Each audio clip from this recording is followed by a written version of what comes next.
Tiningnan lang ng lalaki ang babaeng dragon. Sa sumunod na segundo, tumakbo siya palapit at yumakap sa binti nito. Nagpumilit pa siyang makipagkumpetensya sa kanya, at sinabing kapag nanalo siya, kailangang pagbigyan ng babae ang isang kahilingan niya. Nahiya at nagalit ang babaeng dragon habang sinusubukang itulak siya, pero kahit anong gawin niya, hindi niya ito mayalis. Dahil walang magawa, pumayag siyang tapusin ito sa pamamagitan ng arm wrestling. Ang totoo, ginagawa lang niya ito dahil binigyan siya ng misyon ng system. Basta matalo niya ang babaeng dragon, makakakuha siya ng pabuya at mas lalakas. At ang lalaking iyon ay walang iba kundi si Ron, isang transmigrator na ilang araw pa lang ang nakalipas ay hindi pa marunong gumamit ng mahika. Pagdating niya sa mundong ito, hinatulan agad siya ng kamatayan dahil sa pag-insulto sa anak ng isang konsehal. Mabuti na lang, bago siya bitayin, nagawa niyang i-activate ang system. Hindi lang niya pinatay ang lahat ng gwardiya sa lugar ng bitayan, kundi napilitan din niyang pabalikin ang warden sa selda nito bago niya ito tinapos ng isang hiwa. Pagkatapos ay biglang na-detect ng system na ang slime sa harapan niya ang mismong pinagmula ng pagwawala ng mana, at ang pagkuha sa mahika nito ay makakatulong sa system na mag-level up. Pero nag-alangan si Ron dahil may isang bilanggo sa selda na nagsabi sa kanya noon na ang itim na slime na ito ay dating mangkukulam. Nilabag ng kapangyarihan nila ang natural na balance, kaya sila pinarusahan ng Ring of the World. Matapos itong pag-isipan, nagpa siya pa rin siyang umatake. Patawad. Sa susunod mong buhay, huwag ka nang maging mangkukulam. Pero pagkabaon ng espada niya sa itim na putik, lubos siyang natulala sa nakita niya. May isang babaeng walang damit sa loob nito. Automatiko siyang lumapit para mas makita ang mukha nito, pero bigla itong dumilat at tumitig sa kanya. Biglang namula ang mukha ni Ron at nagmamadali siyang tumalikod sa hiya. Pasensya na. Hindi ko talaga sinasadya yon. Sa sumunod na segundo, lumuhod ito sa harapan niya na parabang nagpapasalamat sa pagliligtas niya. Mabilis na naghanap si Ron sa storage at nakakita ng balabal na maipapatong sa kanya. Pagkatapos ay tinanong niya ito kung sino siya, pero mukhang tulala ito at parang hindi makapagsalita. Nagsimula na ring mag-alangan si Ron, nag-iisip kung iwan ba niya ito rito at tatakas ng mag-isa. Pero bigla itong umabot at mahigpit na hinawakan ang dulo ng damit niya. Mukhang kawawa at walang laban ang mga mata nito na parang isang inabando ng kuting. Sa sandaling iyon, tuluyang nabihag ng kaibig-ibig na babaeng ito ang puso ni Ron. Sa huli, nagpasya siyang isama ito at sabay silang umalis sa lugar na iyon. Paglabas niya ng kulungan, napagtanto ni Ron na hinahanap na siya ng mga sundalo sa buong lungsod. Agad siyang binalaan ng system na mas madali siyang mahuhuli kung tatakas siya kasama ang babae, at iminungkahi pa nito na iwan na lang siya. Pero tumanggi si Ron na tanggapin ang payong iyon. Ang makapaglakbay sa ibang mundo kasama ang isang magandang babae ay pangarap ng bawat transmigrator. Habang nag-isip sila ni Morina kung paano makakalabas ng lungsod, isang babaeng nakasuot ng eleganteng asul na balabal ang biglang lumapit sa kanila. Ipinakilala niya ang sarili bilang Lady Mercury at sinabing matutulungan niya si Ron na makalusot sa krisis niya. Habang binabalaan din siya ng system na isa itong napakalakas na nilalang na anyong tao. Napagtanto ni Ron na dahil hindi niya ito kayang talunin, ang pagtitiwala rito ang tanging pagpipilian niya. Pagkatapos ay itinaas ni Lady Mercury ang kanyang kamay at marahang tinapik ang pader sa tabi niya. Sa sumunod na segundo, isang lumang kahoy na pinto ang biglang lumitaw. Sumunod sa kanya sa loob sina Ron at Morina. Pagkatapos, nagpalit sila ng malinis na damit na inihanda niya para sa kanila. Mula kay Lady Mercury, maraming natutunan si Ron. Una, may kakayahan itong magbasa ng isip, at lumalabas na ang tunay niyang pagkatao ay anak ng isang nasawing bayani mula sa isang nawasak na bansa. Para naman sa mangkukulam na patuloy na kumakapit sa kanya, ang pangalan niya ay Morina. Kahit na matagal siyang nanatili bilang magulong itim na slime, unti-unti nang bumabalik ang kanyang malay. Ang dahilan kaya niligtas siya ni Lady Mercury ay dahil gusto nitong makipagkasundo sa kanya. Basta dumaan siya sa pinto sa likod nito, ligtas na makakaalis si Ron sa mapanganib na lungsod na ito. Pero sa likod ng pinto ay isang lugar na dating maunlad, na bigla na lang nagyelo isang araw. Ang misyon ni Ron ay pumasok, hanapin ang tunay na may sala sa pagyelo ng nayon, at kung maaari, tuluyan itong tapusin. Bukod pa rito, ang totoong pagkatao ni Lady Mercury ay isang dukesa ng imperyo ng Norman. Kung magtatagumpay si Ron, gagawin niya itong lord at bibigyan ng legal na teritoryo sa loob ng imperyo na matatawag niyang kanya. Kasabay nito, binigyan siya ng system ng isang bagong misyon. Hanapin ang may sala sa pagyelo ng nayon, at ang pabuya ay isang custom na armas na ginawang mas nakakatukso ang alok. Kaya tinanggap ni Ron ang misyon ng walang anumang pag-aalinlangan. Ngumiti si Lady Mercury at inilahad ang kamay para makipagkamay. Kung ganoon, selyado na ang ating kasunduan. At ganoon na nga, sinimulan ni Ron at Morina ang kanilang paglalakbay. Pero ang hindi alam ni Ron, nabisto na ni Lady Mercury ang sikreto niyang isa siyang transmigrator. Pinag-usapan pa nga nila siya ng alaga nitong maliit na silver dragon. Bukod pa roon, sinadya nitong magpadala ng isang masiglang bata para tulungan siya. Pero hindi ito maintindihan ng silver dragon.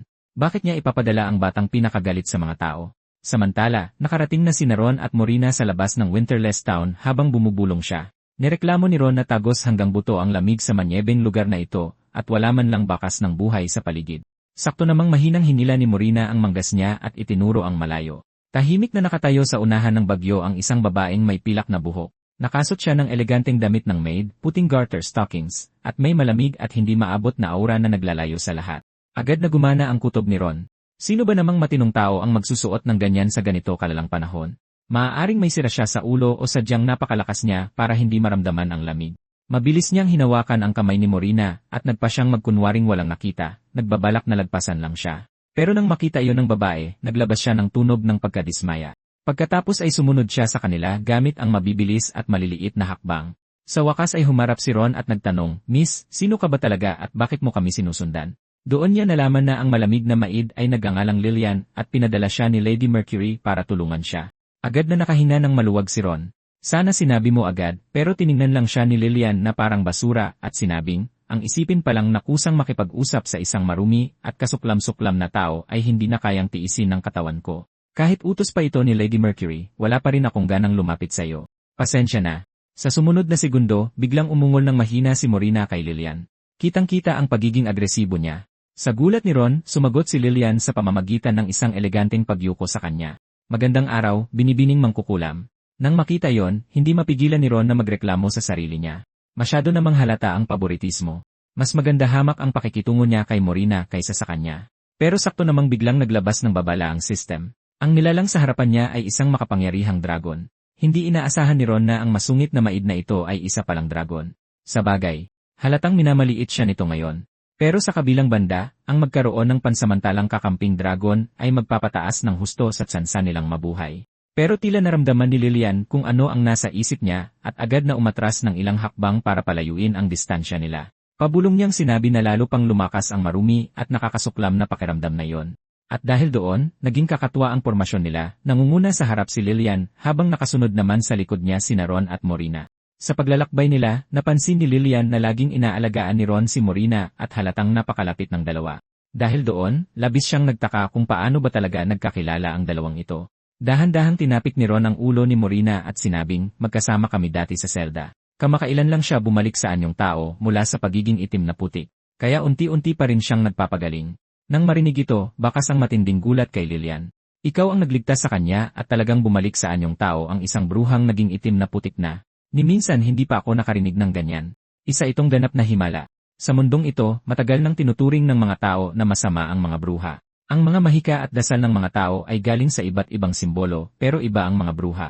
Hindi nang gagaling sa anumang simbolo ang kapangyarihan nila. Kaya idineklara ng mga tao na hindi natural ang kapangyarihang iyon at isinumpa itong masama. Bukod pa rito, madalas nawawala ng kontrol sa kapangyarihan nila ang mga bruha, nagwawala, at nauwi sa pagiging itim na putik na lalong nagpakumbinsi sa sangkatauhan tungkol sa sinasabi nilang kasamaan. Sa puntong iyon, halatang napuno ng galit ang boses ni Lillian.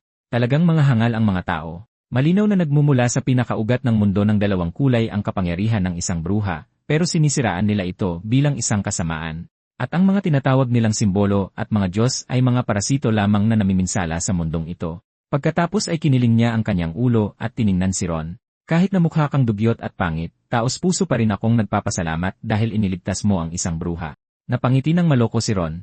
Kaya papuri na rin yon, di ba? Agad siyang umiwas ng tingin na may kasamang singhal. Hindi. Huwag kang masyadong bilib sa sarili mo. Habang nag-uusap sila, narating na rin ng tatlo ang pupuntahan nila, ang nagyelong Winterless Town. Nakabaon na sa makapal na yelo ang malaking tarangkahan nito. Sa wakas, tinanong ni Ron ang bagay na kanina pa bumabagabag sa kanya. Kung alam niyo na palang nandito ang salarin, bakit hindi na lang kayo ang pumasok at lumutas nito? Umiling si Lillian. Alam lang namin na nasa loob ito, pero hindi namin alam ang hitsura nito o kung ano ba talaga ito. Wala ni isa sa mga ipinadala roon para hanapin ang salarin ang nakabalik ng buhay. Nang marinig iyon, napagtanto agad ni Ron kung gaano kapanganib ang paglalakbay na ito. Tinignan niya mula ulo hanggang paa si Lillian at tahimik na sinuri ang kakayahan sa pakikipaglaban ng dragon maid na ito. Ramdam ni Lillian ang tingin na yon at halatang nainis siya agad. Pagkatapos ay nagbabala siya sa inis na boses, "Ginoong Ron, pakiusap na huwag mo akong tingnan ng ganyang nakakadiring paningin." Alanganing tumawa si Ron at mainat na nagtanong, "Sasama sa akin sa loob si Miss Lillian, di ba?" Pero ang totoo niyang iniisip ay nakakapanatag ng sobra sa loob kung may kasama siyang dragon. Laking gulat niya nang biglang magkunwaring mahinhin si Lillian. Ano bang sinasabi mo? Isa lang akong mahinang maid. Biglang nawala ng pasensya si Ron. Kaya mong buksan ang higanteng pintuang bakal na ilang tonelada ang bigat gamit ang isang kamay. Kaya para saan pat nagkukunwari kang mahina? Mahinang umubo ng 2 beses si Lillian. Saka siya nagpaliwanag, ikaw lang mismo ang pwedeng gumawa ng investigasyong ito.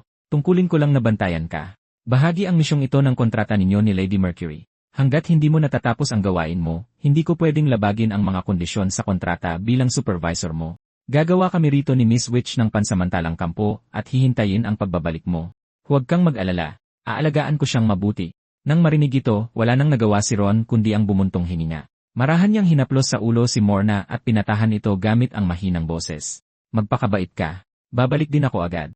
Pagkasabi nito, mag-isang pumasok si Ron sa bayan, pero wala siyang makitang kahit anong nabubuhay sa mga kalsada. Nang malapit na siyang sumuko, nahagip ng kanyang paningin ang isang puting squirrel na nakadapo sa isang bubong. Halatang hindi ito isang ordinaryong squirrel. Hindi lang ito dahil sa kakaibang kulay ng balahibo nito. Pati ang mga mata nito ay kakaiba na parang may kinalaman ang nilalang na ito sa misyon niya. Nang subukan itong lapitan ni Ron, biglang tumalikod at mabilis na tumakas ang squirrel. Agad siyang tumakbo at hinabol ito. At dahil dyan, nauwi sa matinding habulan ang tao at squirrel sa mga walang lamang kalye. Sa kasamaang palad, nakatakas pa rin ang maliit na hayop na yon. Kasunod nito, nagbigay ng abiso ang system na nagsasabing nasa dulo siya ng zone kung saan nagulo ang oras, at malapit nang lumitaw sa paligid niya ang mga alingawngaw ng nakaraan, kaya hindi siya dapat magpanik. Makalipas ang 1 segundo, 2 malabong aninong itim ang lumitaw sa harapan niya. Mariing nagtanong ang mas bata, ano ba talagang sinusubukan mong gawin? Malamig na sumagot ang matandang lalaki. Patitigasin ko sa yelo ang buong rehiyong ito. Hindi natin pwedeng hayaang makalabas ang masamang Diyos sa lugar na ito. Bakas ang labis na kawalan ng pag-asa sa boses ng binata. Hindi mo ba naiintindihan? Huli na ang lahat. Tayo, pero bago pa siya makatapos, sabay na naglaho ang 2 anino. Dahil dito, agad naisip ni Ron na malamang ang matandang lalaking ito ang salarin na pumunta siya rito para hanapin. Sayang nga lang at hindi niya nakitang mabuti ang mukha ng lalaki. Sana pala ay tumalikod na lang siya at bumalik para i-report na tapos na ang misyon. Ang hindi alam ni Ron, hindi kalayuan sa labas ng isang katabing bahay, lihim siyang pinagmamasdan ng matandang iyon mula sa dilim. Maliksi namang tumalon ang puting squirrel sa balikat ng matanda. Gumawa ito ng sunod-sunod na matitinis na tunog na parang may iniulat ito sa kanya. Agad na intindihan ng matanda ang nangyayari. Kaya may dumating na naman para hanapin ang katotohanan. Mabilis na lumipas ang oras at bago pa mamalaya ni Ron, gabi na pala. Hinanap na niya sa buong bayan, pero wala pa rin siyang nakitang kapakipakinabang.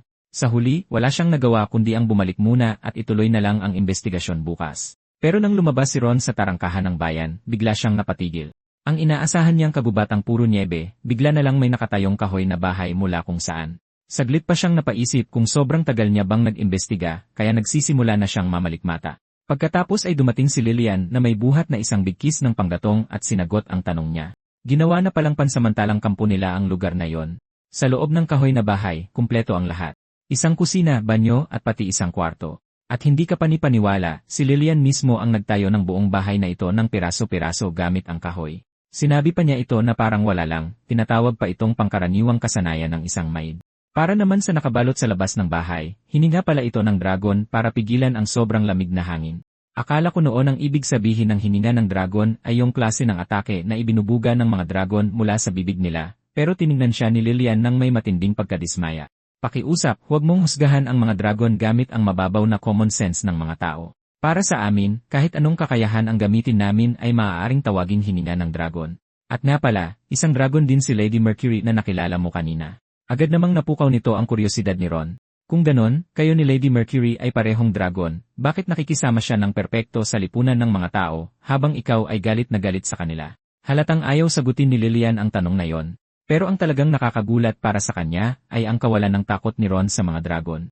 Kadalasan kasi ay takot at pagtanggi ang reaksyon ng mga tao sa mga hindi kilalang lahi at kakaibang nilalang. Sa kabilang banda, mukhang naguguluhan talaga si Ron. Bakit naman ako matatakot sa mga dragon? Sa totoo lang, dahil alam kong dragon ka, mas pakiramdam ko maaasahan ka talaga. Tiningnan siya ni Lillian at may dumaang komplikadong emosyon sa kanyang mga mata. Pabulong siyang nagsalita, ang kakaibang tao naman ito. Pero sa totoo lang, iniisip na niya na pinadala siya rito ni Lady Mercury para bantayan ang transmigrator na ito.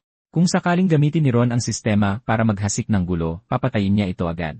Pero pagkatapos makasama ito buong araw, ang tanging napatunayan lang niya ay isa itong kakaibang tao. Wala pa siyang nakikitang anumang mapanganib na kilos mula rito. Kaya nagpa siya si Lillian na patuloy muna siyang bantayan. Sa labas, sobrang lamig pa rin ang paligid, pero sa loob ng kabin, sobrang init na parang nasa ibang mundo na sila. Pagbalik ni Ron, nagsimulang sumenya si Morina gamit ang kanyang mga kamay, halatang may gustong sabihin. Pero hindi siya maintindihan ni Ron kahit kaunti. Nang biglang lumapit si Lilian na may dalang isang basong mainit na tubig at nagpaliwanag ng mahinahon, gusto ni Miss Morina na uminom ka ng mainit na tubig para mainitan ka. Natigilan si Ron sa kanyang kinatatayuan. Paano mo nalaman yan? Kaya pala, bilang isang puting dragon, nakakabasa rin ng isip si Lilian. At kung naiintindihan na niya ang gustong sabihin ni Morina, pinapatunayan lang yon na unti-unti nang bumabalik ang kamalayan ni Morina. Dahil doon ay medyo nakaramdam ng tuwa ang puso ni Ron. Inabot niya at dahan-dahang hinaplos si Morina sa ulo. Salamat. Ang hitsura niyang napakasunurin at maamo ay sa totoo lang nakakagigil. Patuloy nitong pinapabilis ang tibok ng puso ni Ron. Hindi nagtagal, naghanda ng hapunan si Lilian. Dalawang mainit at umuusok na steak ito na mukhang napakasarap na kayang magpagutom kahit kanino kapag nakita. Kumagat si Ron at nadiskubring napakalambot at makatas ng karne na may malinamnam na amoy na agad nagpakuryoso sa kanya. Anong klaseng karne to? Tanong niya. Kalmado at seryosong sumagot si Lilian, karne mula sa buntot ko. Pagkarinig niya roon, biglang pakiramdam ni Ron ay nawalan ng lasa ang karne ng dragon sa bibig niya. Pagkatapos niyon, hindi niya naiwasang mag-alala kung may masamang nangyari ba sa buntot nito. Pero kalmadong nagpaliwanag si Lilian, huwag kang mag-alala. Para sa akin, ang pagputol ng kaunting karning yan ay parang paggasgas lang ng bahagi ng balat ninyong mga tao. Dahil sa kakayahang magpagaling ng mga dragon, gagaling ito ng buo sa loob ng wala pang isang oras. Si Morina, na walang kaide-ideya kung ano ang kinakain niya, ay masayang kumain. Ang tanging nagawa na lang ni Ron ay tahimik na magdasal na sanay hindi na nito malaman kung anong klaseng karne talaga yon. Pagkatapos maghapunan, nagtanong si Lilian, ano nang nangyari sa investigasyon mo ngayong araw? May nahanap ka bang salarin? Nang marinig yon, napabuntong hininga si Ron at ikinuwento sa kanya ang lahat ng nangyari noong araw na yon. Pagkarinig nito, tiningnan siya ni Lilian nang may pagkadismaya. Kaya pala masyado talagang mahirap para sa'yo ang inutos ni Lady Mercury. Kung hindi mo talaga yan magagawa, ipapaalam ko na ito kay Lady Mercury. Ang pagkarinig niyon ay agad na nagpaalab sa kagustuhan ni Ron na hindi magpatalo. Sinong may sabing hindi ko kaya? Babalik ako para ipagpatuloy ang pag-imbestiga bukas. Pero nagsimula na namang magsalita si Lilian nang may halong sarkasmo. Talaga ba? Kung ganoon ay dito rin ako mananatili bukas para maghintay sa maganda mong balita. Ang ugali niyang iyon ay nagpangitngit sa mga ngipin ni Ron sa sobrang inis. Makikita mo rin. Pagkatapos ay bigla na lang nagbigay ng bagong misyon ang sistema. Talunin ang maid na ng hamak sayo at durugin ang kanyang ego. Gantimpala kapag nakumpleto. Kapag nakatulog na ang host, bubuksan ng sistema ang pinalakas na training function. Muntik na niyang isiping mali ang basa niya. Gusto nitong talunin niya ang isang dragon. Isa ba tong biro? Posible ba talagang mangyari yon? Pero kung mabibigo siyang kumpletuhin ang misyon, mararanasan niya ang parusa ng sistema.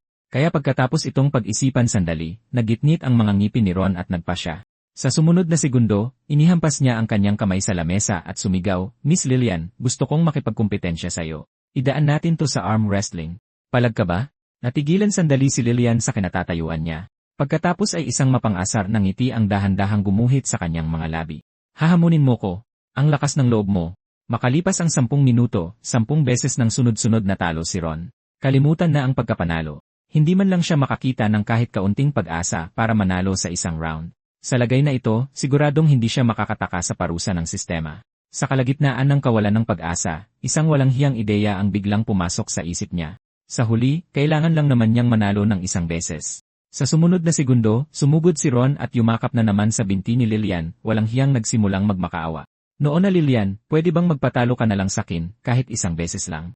Kahit isang beses lang. Parang awa mo na, nagmamakaawa ako. Uminit ang mukha ni Lilian at bumilis ang tibok ng puso niya dahil sa biglaang pagkakadikit nila habang pilit niya itong itinutulak palayo. Nakakadiri yan. Ayokong pagbigyan ang isip batang obsesyon mong manalo. Pero kumapit si Ron sa binti niya na parang nakasalalay doon ang buhay niya at patuloy na nagmakaawa, gagawin ko ang mga inuutos mo, ako na ang gagawa ng mga gawaing bahay, kahit anong gusto mo. Namumula at galit na galit, binugbog na naman siya ni Lilian bago tuluyang huminga ng malalim. Yan na yung mga bagay na dapat kong ginagawa bilang isang maid. Tigilan mo na nga ang pagiging isip bata mo. Busy ako. Kahit na ganoon, patuloy pa rin niya itong pinagmasdan ng walang hiya. Kung hindi mo ko hahayaang manalo kahit minsan, patuloy ko na lang yayakapin ang binti mo at magmamakaawa. Mabilis na napagtanto ni Lilian na may mali. Alam naman nitong napakalayo ng agwat ng lakas nila sa isa't isa. Pero patuloy pa rin itong nahuhumaling na manalo. Dahil na naman ba to sa sistema? Ngumiti lang nang nakakaloko si Ron at mas lalo pang idiniin ang yakap. Kung hindi ka pa rin papayag, didikit ako sa'yo buong araw. Dahil wala nang ibang magagawa, bumigay na rin si Lilian sa wakas. CJ, pero linawin muna natin to. Kung makikipag-arm wrestle ulit ako sa'yo at nanalo ka, hindi mo na ako guguluhin pagkatapos nito. Tama ba? Pagkarinig niyan, lumiwanag ang mukha ni Ron at agad niyang idinabog ang kanyang kamay sa mesa. Siyempre naman, tumutupad ako sa usapan. Naupo si Lilian sa kanyang tapat ng may dalang pamilyar at eleganteng tindig sabay sabing, sige. Sige, pagbibigyan kita ng isang beses. Sa sumunod na sandali, biglang bumagsak ng malakas pa kanan ang kanyang pulso. Kasabay ng nakabibinging kalabog, agad na nagkadurog-durog ang matibay na mesang kahoy. Maging si Morina na nasa tabi nila ay napatalon sa takot. Para naman kay Ron, napakatindi ng sakit sa kanyang braso na pakiramdam niya ay sasabog ito. Pagkalipas ng isang segundo, sumigaw siya, Lilian, sinadya mo yon, no? Pero ipinakita ni Lilian ang pinaka-inosenteng mukha na maiisip mo. Ginoong Ron, nanalo ka na. Kaya bakit ka pa rin napakabagsik sa isang mahinang kasambahay? Dahil dyan ay biglang ginusto ni Ron na sugurin siya at makipagtalo roon mismo. Pero eksakto sa sandaling iyon, biglang tumunog ang abiso ng sistema. Kumpleto na ang misyon. Talunin ang White Dragon Maid na si Lilian. Sa susunod, mangyaring manalo gamit ang iyong tunay na lakas. Habang nakatingin sa mensahe, napabulong na lang si Ron sa kanyang sarili. Madali lang para sa'yo na sabihin yan. Isa siyang dragon. Samantala, nasa tabi pa rin niya si Morina, dahan-dahang hinihipan ang sumasakit niyang kamay. Sa pagkakataong iyon, magalang siyang pinaalalahanan ni Lilian, gumagabi na po, Ginoong Ron. Kailangan mo nang magpahinga. Inihanda ko na ng maaga ang iyong higaan. Kaya kung may kailangan ka, huwag kang mag-atubiling tawagin ako. Pero habang nakaupo sa kama, hindi mapigilan ni Ron na makaramdam ng kaba. Magsisimula ang mas pinatinding pagsasanay sa kanyang pagtulog at wala siyang ideya kung ano ang naghihintay sa kanya roon. Nang tuluyan na siyang makatulog, hinila nga ang kanyang kamalayan sa isang kakaibang espasyo na napapalibutan ng mga orasan na mukhang nagmula pa sa sinaunang panahon. Nakatayo sa harapan niya ang isang nakamaskarang lalaki na dahan-dahang ibinuka ang kanyang bibig at sinabi, ito ang iyong panaginip. Maligayang pagdating sa mundong may dalawang kulay, Ron, ang ika-100 transmigrator. Doon nalaman ni Ron na ang nakamaskarang lalaki sa kanyang harapan ay ang mismong lumikha ng sistema, isang nilalang na kilala bilang Isa-Zero Sages. Sa loob niya ay sabay-sabay na namumuhay ang Isa-Zero magkakaibang kamalayan ng Sage. At si Ron mismo ang ika-100 transmigrator na napili. Ang problema ay ang 99 na nauna sa kanya ay lahat namatay at nauwi lamang bilang mga bigong produkto. Pagkarinig niya niyan, sumiklab ang galit ni Ron. Kaya kinalagkad mo kami sa reinkarnasyon sa mundong ito nang walang dahilan. Ginamit kami bilang mga daga sa laboratorio. At sa oras na mamatay kami, tinatawag mo lang kaming mga palpak. Kahit sa harap ng kanyang matinding galit, mahinahong sumagot ang Isa-Zero Sages. Ang mga gawaing ibinibigay sa iyo ng sistema ay hindi naiiba sa mga pagsubok na inilaan upang patatagin ang mga ordinaryong tao. Kung ang isa ay hamak na bato na walang halaga o isang kayamanan na kayang kuminang ng maliwanag, ay tanging lakas lamang ang makakapagdesisyon. Nang marinig ito, tuluyan nang naintindihan ni Ron. Kaya kung gusto kong mabuhay, kailangan kong patuloy na kumpletuhin ang mga misyon at palakasin ang aking sarili. Mula ngayon, ang lahat ay nakasalalay na sa sistema. Pagkatapos umalis ng Isa-Zero Sages, opisyal nang sinimula ng sistema ang mas pinatinding pagsasanay ni Ron. Dinala siya nito sa isang nakahiwalay na espasyo. Ang buong proseso ng pagsasanay ay makukumpleto habang siya ay natutulog. Pagkatapos ay lumabas ang isang bintana ng sistema, malinaw na ipinapakita ang mga detalye ng pagsasanay. Pangalan ng pagsasanay, inisasyon ng mandirigma. Nilalaman ng pagsasanay, makaligtas sa atake ng dragon sa loob ng limitadong oras. Ang pagkabigo ay walang kasamang parusa. Pero kung hindi makukumpleto ang pagsasanay, hindi papayagang makaalis ang host. Bago pa man makapaghanda si Ron, isang higanting itim na dragon ang biglang lumitaw sa kanyang likuran. Ang patayo nitong mga mata ay nagliliyab sa ginintuang apoy habang nakatitig ito ng matalim sa kanya. Nanginig si Ron mula ulo hanggang paa dahil sa nakita niya. Hindi niya inasahan na aabot talaga sa ganito ang sistema. Sa sumunod na saglit, nagpakawala ang itim na dragon ng nagliliyab na dragon breath sa kanya nang walang anumang pagpigil. At tuluyang nawala ng isip si Ron habang kusa niyang inihagis ang kanyang sarili para desperadong makatakas. Dahil ang bawat pinsalang tinamo sa lugar na iyon ay totoong-totoo, walang kapangyarihan ang sistema na buhayin ang mga patay. Sa ihip ng hangin, biglang ibinuka ng itim na dragon ng malaki ang mga panga nito at dumiretsyo ng damba sa kanya. Sa isang kagat, pinunit nito ang isa sa kanyang mga braso, kaya naman nagtalsikan ang dugo kung saan-saan. Nagpakawala si Ron ng isang matinis at kaawa-awang sigaw, halos punitin nito ang kalangitan. Pero sa sumunod na segundo, bigla siyang nakabalik sa realidad. Saka lang niya na-realize na ang braso niyang kapupunit pa lang ay buong-buo na at wala ni isang sugat sa kanyang katawan. Nung una, naisip ni Ron na ang lahat ng kakangyari pa lang ay isa lamang napakalinaw na bangungot, pero agad siyang pinadalhan ng abiso ng sistema. Binabati kita, host. Nakumpleto na ang pagsasanay na ito. Ang lahat ng pinsalang natamo habang nagsasanay ay naibalik na. Malaki ang itinaas ng mga pisikal na abilidad. Kasalukuyang ebalwasyon ng lakas, unang antas ng mandirigma. Hindi mo na kailangang mag-alala na madaling manakawan sa kalye. Halos hindi makapagsalita si Ron. Ang kapangyarihan sa antas na ito ay pakiramdam niya'y napakahina pa rin. Matapos iyon, naupo silang tatlo at sabay-sabay na nagsimulang mag-almusal. Pero sa kalagitnaan ng pagkain, biglang nagtanong si Lilian, "Ginoong Ron, may ginawa ka bang kakaiba kagabi?" Pagkarinig niya niyan, tila huminto sa pagtibok ang puso ni Ron. "May ginawa ba ako?" Nanliit ang mga mata ni Lilian at seryoso itong inalala. "Ang tanging alam ko lang ay may kakaibang pag-ungol na nanggagaling sa kwarto mo buong gabi." Pagkatapos ay tinitigan niya ito ng matalim at diretsahang tinanong. "Wala ka namang ginawang hindi maganda kay Binibining Morina, ano?" Napakatindi ng takot ni Ron sa tanong na iyon, kaya naman naibugan niya mismo ang sabaw mula sa kanyang bibig. Taranta niyang ikinaway ang kanyang mga kamay at itinanggi ito. "Anong kalokohan naman ba yang iniisip mo? Walang nangyaring ganyan." Pero malinaw na hindi man lang naniwala sa kanya si Lilian. Nagmamadali na lang nagpaliwanag si Ron. "Maaaring medyo mapanganib ang kasama sa kwarto ang isang magandang babae, pero ako'y isang lalaki pa ring may prinsipyo at kontrol sa sarili." Sumagot si Lilian sa tono na halatang hindi sigurado. "CJ, magpapanggap muna akong naniniwala sa'yo ngayon."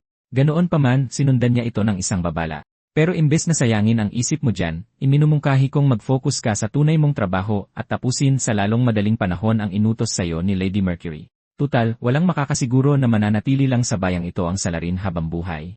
Kaya muling pumasok si Ron sa bayan para ipagpatuloy ang kanyang investigasyon. Ngunit sa pagkakataong ito, natuto na siya ng leksyon. Naglagay siya ng mga pine cone bilang pain sa isang malawak na lugar na may niebe. Tama nga, halos agad-agad na kinagat ng kakaibang puting squirrel na yon ang pain. Nang masaya na itong kumukuha ng pagkain para tumakas, hinila ni Ron ang tali ng bitag kaya bumagsak ang isang malaking lambat at tuluyan itong nahuli. Nang makita yon, tuwang-tuwa si Ram.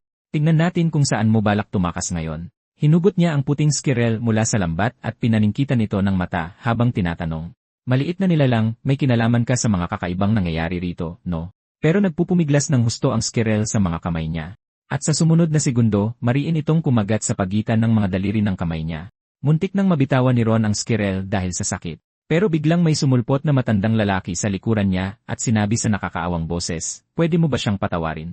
Kung hindi, wala nang matitira para samahan ako." Agad na nakuha ng hindi inaasahang boses na yon ang buong atensyon ni Ron.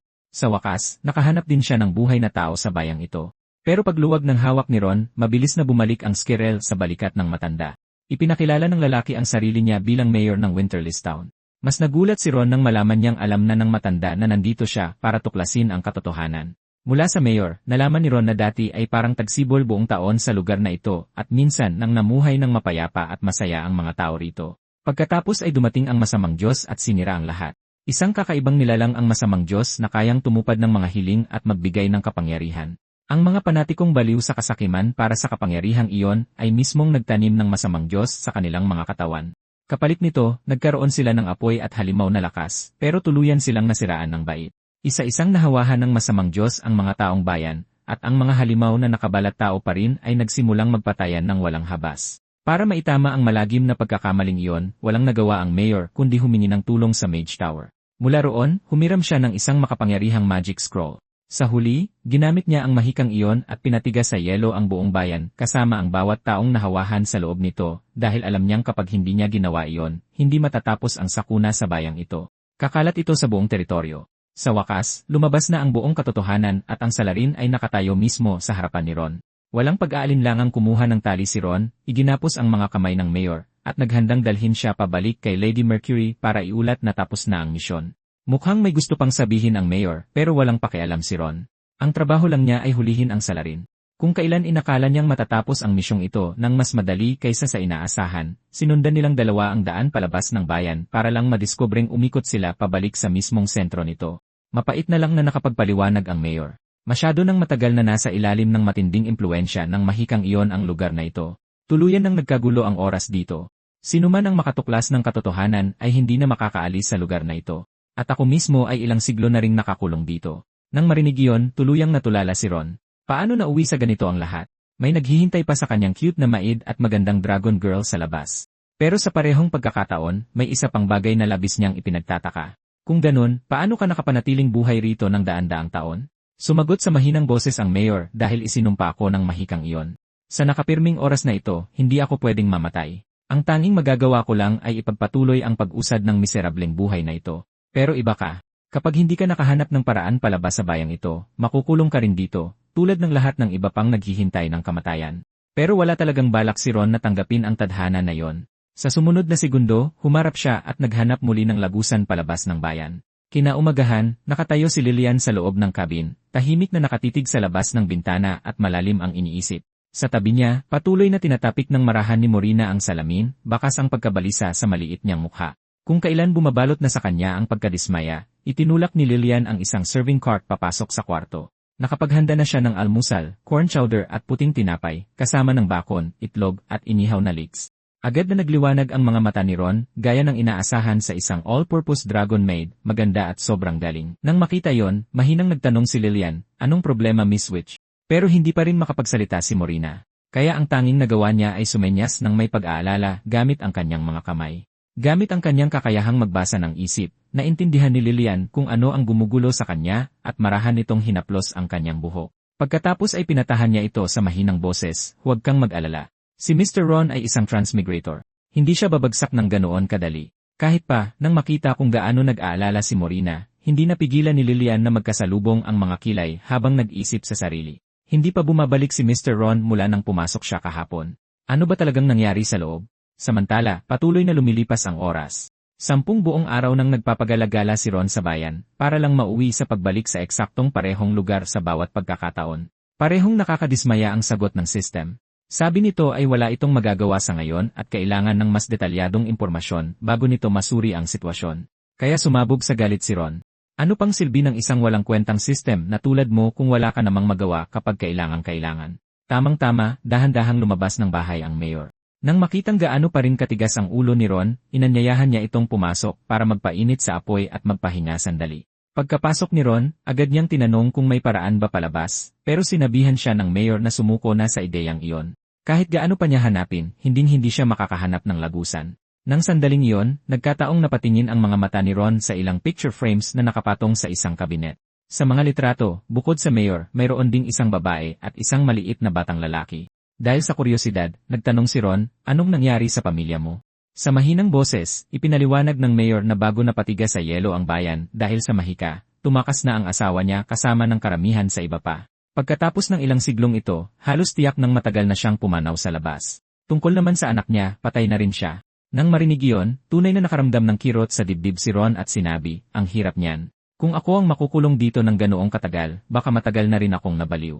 Pero ang nagpagulat sa kanya ay ang sagot ng mayor. "Natiira ako rito sa sarili kong kagustuhan bilang pagbabayad sala. Tutal, walang katapusan ang pagkain dito, kusang naayos ang mga sirang bagay, at tahimik kong mailalaan ang natitirang bahagi ng buhay ko sa lugar na ito." Nang marinig niya yon, walang pag-aatubiling ininsulto siya ni Ron. "Napakamakasarili mo talaga. Pwede kang manatili rito at hindi mamatay, pero ako pwedeng mamatay. Kailangan ko pang makabalik at tamasahin ang buhay ko bilang Panginoon kasama ang mga babaeng naghihintay sa akin." Pero biglang sumabog sa damdamin ang mayor. "Hindi mo naiintindihan kung ano ang isinakripisyo ko sa nakalipas na daang taon na ito. Tiniis ko ang walang hanggang pangungulila at isinakripisyo ko pa ang sarili kong anak sa pamamagitan ng pagpapatigas sa kanya sa yelo gamit ang sarili kong mga kamay. Para pigilan ang pagtakas ng mga halimaw na yon, pinatay ko rin ang mga tagalabas na sumubok na basagin ang mahika." Nang marinig iyon ay nanlamig ang gulugod ni Ron. "Mayor, nabaliw ka na ba? Natrap ka ba rito ng napakatagal kaya't itinapon mo na kahit ang pinakabasikong bahagi ng pagkatao mo?" Pero lalo lang nagwala sa galit ang mayor. "Bakit ba walang pwedeng gumaya sa akin? Malibang isakripisyo ang sarili mo para pigilang kumalat ang mga halimaw." Sumagot si Ron ng may malamig na ngisi. "Ang mga uri ng tao na pinakaayaw ko ay ang mga pumipilit sa iba na isakripisyo rin ang kanilang sarili." Sumigaw pabalik ang mayor na parabang nasa tama talaga siya. "Isa itong kinakailangang sakripisyo. Ako ang nagligtas sa kanilang lahat." Sa sumunod na segundo, humakbang si Ron at kinwelyuhan ang alkalde, sumisigaw na tigilan ang pagtatago sa likod ng salitang kaligtasan. "Natatakot ka lang na harapin ang sarili mong pagkakamali at natatakot na harapin ang anak mo." Pagkabitaw ng mga salitang iyon, natahimik ang alkalde. Pagkaraan ng isang segundo, dahan-dahan siyang binitawan ni Ron. Tapos ay sinabi niya sa matibay na boses, "Pwede kang manatiling nakakulong sa kahibangan mo kung gusto mo, pero hahanap ako ng paraan makaalis lang dito." Tinitigan siya ng alkalde ng may pag-aalinlangan at nagtanong sa mahinang boses, "Sigurado ka ba talagang gusto mong umalis? Kahit ano pa ang maging kapalit nito?" Sumagot si Ron ng walang kahit anong pag-aalinlangan. "Aalis ako sa lugar na ito kahit anong mangyari." Pagkatapos marinig ang walang pag-aalinlangang sagot na yon, tila nakabuo ng isang pasya ang alkalde. Siguro mas may lakas ka ng loob kaysa sa akin pagdating sa pagharap sa mga taong iyon. Pagkatapos ay inabot at marahang hinimas niya ang puting ardilya sa kanyang balikat. Pagkatapos nyon, tumingin siya kay Ron at sinabi, sundan mo ang munting nilalang na ito. Sa sumunod na segundo, marahang tumalon ang ardilya kay Ron. Pagkatapos ay nagpaliwanag ang alkalde, dadalhin kanyan sa magical core na nagpayelo sa buong bayang ito. Doon, makikita mo ang sagot na hinahanap mo. Sinundan ni Ron ang maliit na ardilya sa mga kalsada, lumulusot palalim ng palalim sa isang bahagi ng bayan na hindi pa niya napupuntahan. At habang mas lumalayo siya, mas dumadami ang mga nagyelong rebulto sa paligid niya. Ang bawat isa ay nakapirmi sa mismong posisyon nito sa huling sandali ng kanilang buhay, kaya mas nakakapanindig balahibo ang buong lugar. Biglang huminto ang maliit na ardilya at naglabas ng matitinis na huni sa bandang unahan. Agad na tumingin si Ron sa direksyon na itinuturo nito. Doon, sa mismong unahan niya naroon ang energy core ng buong magic formation. At nakatayo sa pinakagitna ng core na iyon ang isang napakataas na rebultong yelo. Kusa na lang lumapit si Ron para mas makita ito ng malinaw, para lang mapagtanto na sobrang kamukha nito ang tao sa litrato ng alkalde. Mahigpit na nakahawak ang isang magic scroll sa kamay nito. Habang sa kaliwang bahagi ng dibdib nito, may nakabaon na naggangalit na mukha ng demonyo sa laman. Nang sandaling iyon, binalaan ng sistema si Ron na ang pagpunit sa magic scroll na iyon ay mag-aalis sa selyo ng yelo sa buong lugar, ngunit mahigpit siyang pinayuhan na huwag itong gawin. Simple lang ang dahilan. Sa loob ng rebultong yelo ay may uod ng isang masamang Diyos, at ang pag-alis ng salamangka ay magiging dahilan para tuluyan itong magising. Sa kasalukuyang antas ng lakas ni Ron, hinding-hindi niya matatalo ang ganoong klaseng nilalang. Idinagdag ng sistema na kung mabibigyan ng sapat na oras, mahuhubog nito si Ron bilang pinakamalakas na nilalang sa ibabaw ng mundo sa panahong ito. At kapag nangyari yon, magiging madali na ang paglipol sa kanila at pagtakas. Ngunit ng mismong sandaling iyon, ang scroll sa kamay ng rebulto ay bigla na lang dumulas ng kusa ng walang kahit anong babala. May malakas na tunog nang bumagsak ito sa lupa. Labis na natulala si Ron sa nakita. Kusa na lang yumuko ang katawan niya para pulutin ito. Ngunit nang dumapo ang mga daliri niya sa scroll, isang kakaiba at nakakatakot na pangitain ang biglang pumasok sa isipan niya. Sa pangitain iyon, pinunit niya ang magic scroll gamit ang kanyang sariling mga kamay. Pagkatapos ay tuluyan ng nagising ang buong rebultong yelo. Sa sumunod na iglap, sinuntok nito ng direkta ang likod niya at tumago sa kanyang dibdib, habang malamig na nagbigay ng babala ang sistema. Mahigpit na ipinagbabawal ang parallel resonance kapag walang proteksyon mula sa sistema. Nang mahimasmasan si Ron, nalaman niya na wala namang galos ang katawan niya. Nakatayo pa rin ang rebultong yelo roon sa ganap na katahimikan. Saka lang nagpaliwanag ang sistema, ang napanood mo ngayon lang ay isang posibleng mangyari sa hinaharap. Kung sisirain mo ang scroll, hinding-hindi ka na makakabalik sa mundong ito. Agad na pinagpawisan ng malamig sa likod si Ron, at nagmamadaling ibinalik ang scroll sa kamay ng rebulto nang may matinding pag-ingat. Pero nakapagtataka, pagbalik ng scroll, nagsimulang kumalat ng marami ang mga lamat sa ibabaw ng yelo ng rebulto. Napag-alaman na napakalakas ng kapangyarihan ng uod ng masamang Diyos, kaya pinapabilis nito ng pilit ang paggising ng host nito. Kahit ang yelong nakabalot mismo sa scroll ay nabasag din ng mismong sandaling iyon. Ang unang naisip ni Ron ay tumalikod at tumakbo para iligtas ang buhay niya, ngunit huli na ang lahat. Sa sumunod na segundo, dahan-dahang iminulat ng isang lalaking Olandes ang kanyang mga mata, at ang nakakapasong pressure na bumabalot sa kanya ay sapat na para mahirapang huminga. Nang malaman niyang isa palang dayo si Ron mula sa labas ng bayan, ang gilid ng mga labi niya ay bumuo ng isang kakaibang ngiti. Binabati kita. Nasaksihan mo ang paggising ko. Bilang pabuya, mabibigyan kita ng banal na biyaya at hayaang maging isa ka sa amin. Pagkaisip ni Ron na magkakaroon din siya ng mukha ng demonyo na nakabaon sa kanyang dibdib na katulad ng sa lalaking iyon. Awkward siyang napakamot sa kanyang ulo at tinanggihan ang alok ng may pilit na tawa. Naku, pass na muna ako. Siguradong hindi magugustuhan ng mga babae ang ganoong itsura. Tuluyan itong sisirain ang mga tsansa ko. Agad na nawala ang ngiti sa mukha ng lalaking Olandes. Malamig niyang sinabi, nakakahinayang dahil tumanggi kang yakapin ng Diyos. Kaya magiging pagkain ka na lang. Pagtapos niyang magsalita, malupit na sumuntok ang kanyang kamao sa sikmura ni Ron. Agad na dumura ng maraming dugo si Ron sa mismong kinatatayuan niya. Tumilapon patalikod ang buong katawan niya sa hangin. Pagkatapos ay malakas siyang bumagsak sa pader na bato sa likuran niya. Pakiramdam sa pagkakabagsak ay tila magkakahiwa-hiwalay ang bawat buto sa kanyang katawan. Desperadong nagpumiglas si Ron at pilit na tumayo, pero sa sumunod na iglap, sinakal ng lalaki ang lalamunan niya gamit ang isang kasing lamig ng yelong kamay. Ang mas malala pa, nang nasa harap na niya ang kamatayan, walang kahit anong silbi ang sistema. Hindi nito kayang gumawa ng emergency control sa kanyang katawan ni hindi makapagbigay ng kahit anong kapangyarihan sa kanya. Binuhat si Ron pataas sa hangin ng lalaking Olandes na yon gamit ang isang kamay at tila ilang segundo na lang ay mamatay na siya sa sakal. Pagkatapos, sa pinakahuling sandali, umalinggaw ang boses ng alkalde mula sa likuran nila. Darion, itigil mo yan. Nang lumingon si Darion at nakita kung sino ito, agad niyang inihagis si Ron sa lupa at naglabas ng mapanuyang tawa. Ikaw pala, aking mahal na ama, ang alkalde. Matapos marinig ang pag-uusap nilang dalawa, ay doon lang naintindihan ni Ron ang katotohanan ng mga nangyari noon. Palihim na itinanim ng alkalde ang masamang Diyos sa sarili niyang anak na si Darion, pagkatapos ay nalinlang siyang i-activate ang scroll kaya nagyelo ang buong bayan. Nang malaman niya yon, umumal ng buong galit si Darion. Sa sumunod na iglap, diretsong tumagos ang kanyang kamao sa dibdib ng alkalde. Tapos itinaas niya ang kanyang kaliwang paa para durugin siya roon hanggang sa mamatay. Pagkakita roon, sumigaw agad si Ron, alisin mo ang paa mo. Doon lang nagulat at napagtanto ni Darion na buhay pa rin pala si Ron. Sa napakaikling segundong iyon na nalingat siya, ibinuhos ni Ron ang bawat hibla ng lakas na meron siya para bumitaw ng suntok na diretsong nakatutok sa mukha ni Darion. Pero pakiramdam ng naging resulta nito ay parang sumuntok ng isang bloke ng asero. Walang ganang pinunasan ni Darion ang mukha niya at dumilim ang kanyang ekspresyon. Mukhang pinipigilan pa rin ng scroll na yan ang lakas ko. Kung hindi sana ako magagawang galusan ng basurang tulad mo. Pagkatapos ay ginamit niya ang kanyang salamangka at itinaas ang isang kamay. Agad na lumipad pabalik sa kanyang hawak ang nakaselyong scroll na nahulog sa lupa. Kumunot sa pananabik ang mukha ni Darion. Sa sandaling sirain ko ito ng tuluyan, mapapakawalan na ang lahat ng aking kapangyarihan. Pagkapunit sa scroll, agad na nagbigay ng babala ang sistema kay Ron. Naalis na ang magic seal na nagpapayelo. Magigising na ang lahat ng uod ng masamang Diyos.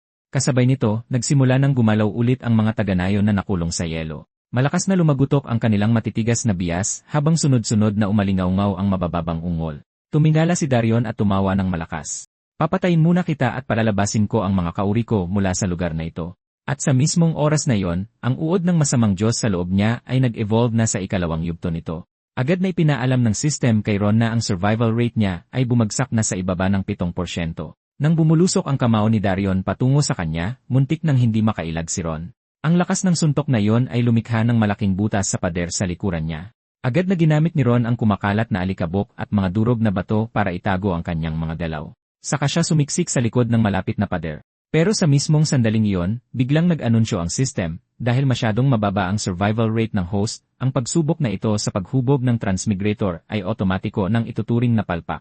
Nagninit-nit sa galit si Ron sa loob-loob niya. Basura at walang kwentang system. Susuko ka na agad sa host mo ng ganito kabilis? Hindi ba ikaw ang nagsabi na gagawin mo akong pinakamalakas na nilalang na buhay? Sa gulat niya, agad na nagbigay ang system ng bagong misyon, patayin ang 12 na uod ng masamang Diyos. Gantimpala sa pagtapos, pagpapalakas ng pisikal na abilidad. Kung mamatay ang host, ang energy shockwave na magmumula sa system ay sapat na para patayin ang mga uod ng masamang Diyos na ito. Habang nakatingin sa window ng misyon na yon, muntik nang himatayin si Ron. Halatang pinapakamatay na siya ng system. Hindi nga niya matalo ang isa, at ngayon humihingi pa ito ng 12. Pero sa pagkakataong ito, wala siyang ibang maaasahan kundi ang sarili niya. Kaya sinubukan ni Ron na gamitin ang parallel resonance dahil ganito niya nakita ang mga posibleng hinaharap noon. Agad-agad, naglabas ang system ng napakatinding babala. Dapat agad na itigil ng transmigrator ang parallel resonance. Pakiusap, pahalagahan mo ang iyong buhay at itigil ang mga gawaing maaaring magdulot ng iyong kapahamakan. Ang mga mapanganib mong galaw ay nakakasira sa paggana ng system at nagdudulot ng malfunction. Sa sumunod na segundo, hindi mabilang na mga orasan ang baliw na umikot sa isipan ni Ron. Pagkatapos ay nakakita siya ng sunod-sunod na pangitain kung saan paulit-ulit siyang pinapatay ni Darion. Bawat posibleng kamatayan ay mukhang nakakakilabot ang sakit.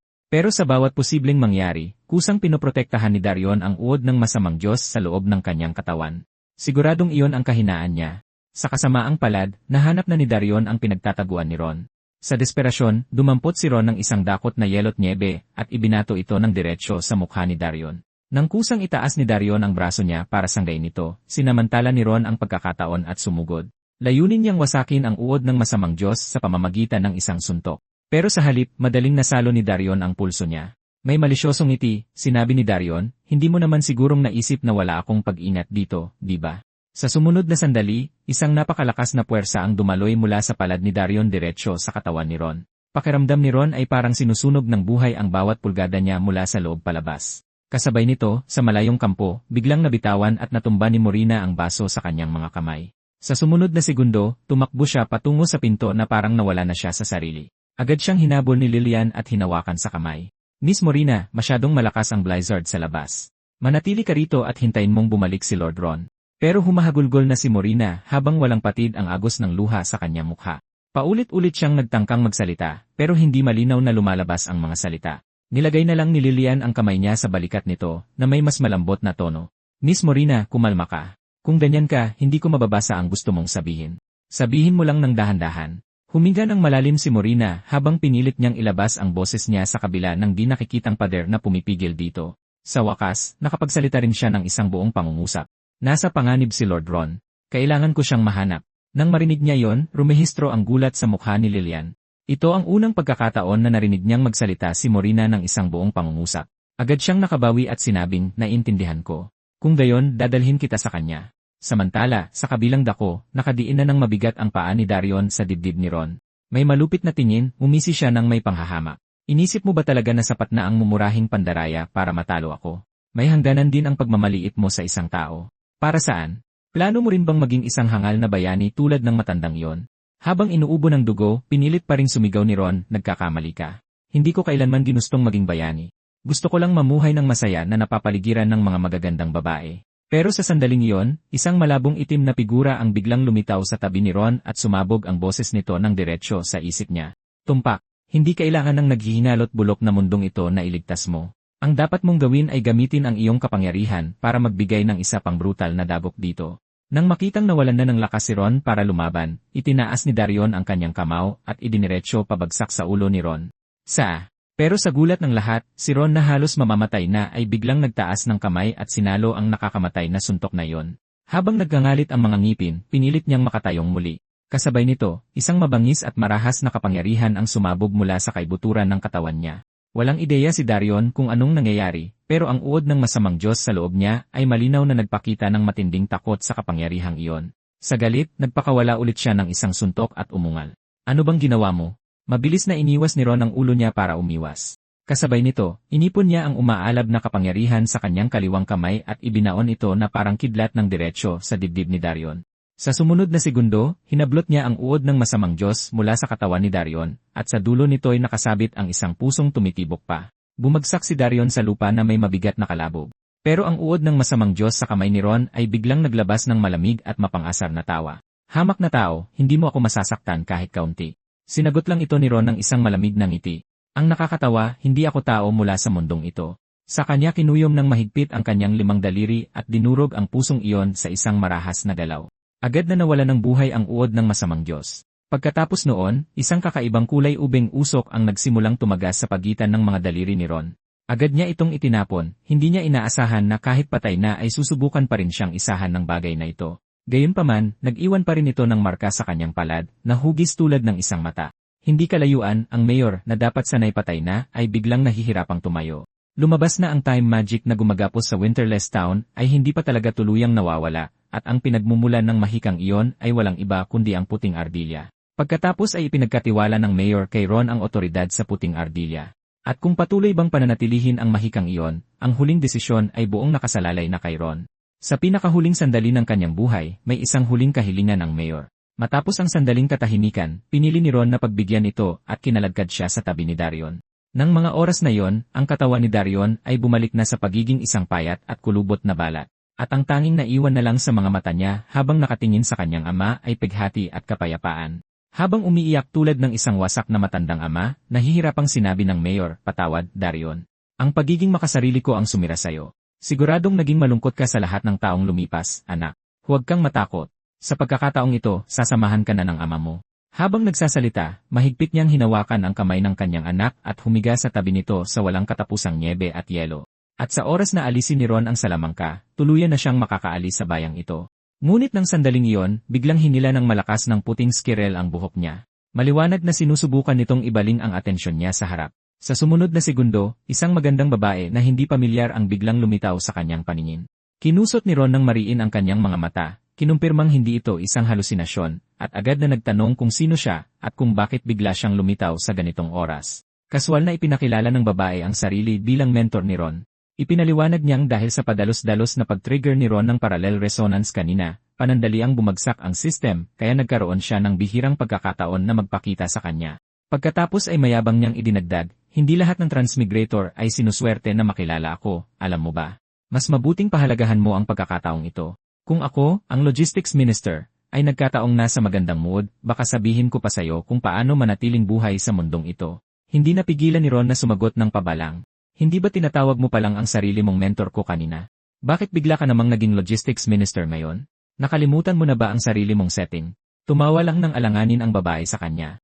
Oops, napansin mo pala. Ngunit ng mga oras na yon, nakabuo na si Ron ng hinala tungkol sa kanyang tunay na pagkakakilanlan. Masyado kang maraming alam sa system. Ibig sabihin, nag-transmigrate ka rin noon, hindi ba? Napahagikit na lang ang babae. Nag-transmigrate, masyado na kaming makaluma para maintindihan ang ganyang mga usong salita. Ngunit mabilis na nakuha ni Ron ang mahalagang bahagi ng sinabi niya. Kami at doon niya lang napagtanto na ang babae sa harapan niya ay hindi lang isang tao. Kaya niyang maging isang ordinaryong mukhang nasa katanghaliang gulang na lalaki, o isang matamis at inosenteng maliit na babae, o kunin ang anyo ng magandang dalaga na nakatayo sa harapan niya ngayon. Lubos na natigilan si Ron doon. Pero sabi ng system, patay na raw ang lahat ng transmigrator na nauna sa akin. Kaya sino ba talaga kayo? Tumingin lang ang babae sa kanya nang may makahulugang ngiti. Bata, ganyan ba kalaki ang tiwala mo sa system? Kung gayon, alam mo ba kung bakit ipinipilit nitong magpatawag ng mga transmigrator sa simula pa lang? Agad na nahulaan ni Ron dahil sa mga outer god. Tumango ang babae bilang pagsang-ayon. Mukhang hindi ka naman pala ganoon katanga. Ang mga katutubo ng bicolor world ay hindi kayang magbigay ng totoong pinsala sa mga outer god, pero kaya ng mga transmigrator. Tulad ng kung paano mo dinurog ang evil god larva na yon kanina. Kaya hindi ka gagawing pinakamalakas na mandirigma ng system at sigurado ring hindi ka nito sinusubukang gawing isang bayani. Pinipilit ka lang nitong maging kasangkapan na gusto nito. Sa paningin nito, walang halaga ang buhay mo. Pagkarinig doon, alam ni Ron sa kaibuturan ng kanyang puso na tama siya. Kanina, handa na siyang itapon ng system sa oras na masyadong bumaba ang survival rate niya. Ang tinatawag na overpowered na system at ang lahat ng nakakatuksong pabuya ay hindi kailanman libre. Laging may kalakip na kapalit ito, pero biglang nag-iba ng tono ang babae. Gayunpaman, hindi rin lubos na walang kwenta ang system. Kaya pa rin itong sagutin ang karamihan sa mga tanong tungkol sa mundong ito. Basta't matutunan mong labanan ito, anuman ang mangyari, kailangan mong panatilihin ang sarili mong pagpapasya. At huwag mo itong kalilimutan, ang dahilan kung bakit ka lumalakas ay hindi kailanman dahil sa system. Ang totoong pinagmumulan ng lakas na yon ay ikaw. Ang mga pabuyang ibinibigay nito sayo ay walang iba kundi pamana na naiwan ng mga transmigrator na nauna sayo. Ang mga bunga ng lahat ng ipinaglaban at ikinamatay nila. Ngunit sa mismong sandaling matapos siyang magsalita, malawakang nagsimulang magising ang mga nakayelong taga-nayon sa paligid nila. Pagkakita rito, agad na naghandang umalis ang babae. Agad na nagpanik si Ron. Aalis ka na agad? Hindi ka man lang mananatili para tumulong. Sa ngayon, halos isa lang akong walang kalaban-laban na ordinaryong lalaki at walang kwenta ang system. Paano ko lalabanan ang ganito karaming evil god larva? Ngumiti lang ng bahagya ang babae. Bago makapunta rito, sino ba ang hindi ordinaryong tao? Kung nagawa mong manalo ng minsan, kaya mo ring manalo sa pangalawang pagkakataon. Kasabay nyon, ikinumpas niya ang kanyang kamay at naglabas ng system panel sa harapan niya. Doon, malinaw na nakita ang kasalukuyang status ni Ron. Ebalwasyon ng lakas, Warrior First Rank, Deathbringer First Rank. Ngunit wala man lang ideya si Ron kung ano ang ibig sabihin nitong tinatawag na Deathbringer. Sa kasamaang palad, naghahanda na ang babaeng umalis at bago yon, nag-iwan siya ng isang huling mensahe. Tandaan mo ito, ang tunay na kalikasan ng parallel possibilities ay hindi ang gawin kang ibang bersyon ng iyong sarili, kundi ang hayaan kang makibahagi sa ilang mga bagay mula sa isa pang sarili mo. Kung hindi ka rin naman masaya habang nabubuhay, baliwala ang lahat ng ito. Nagmamadaling tinawag siya ni Ron. Kung ganoon, magkikita pa ba tayo? Lumingon ang babae mula sa kanyang balikat at mumiti. Hindi na masama. Mukhang sa wakas ay may kumpiyansa ka na para makaalis sa lugar na ito. Kung gusto mo akong makitang muli, hanapin mo ang iba pang mga lugar kung saan nagkagulo-gulo ang oras. Good luck! Nang sandaling tuluyang naglaho ang anino niya, automatikong natapos ng system ang pag-aayos sa sarili nito at sinabi pa sa isang seryosong tono.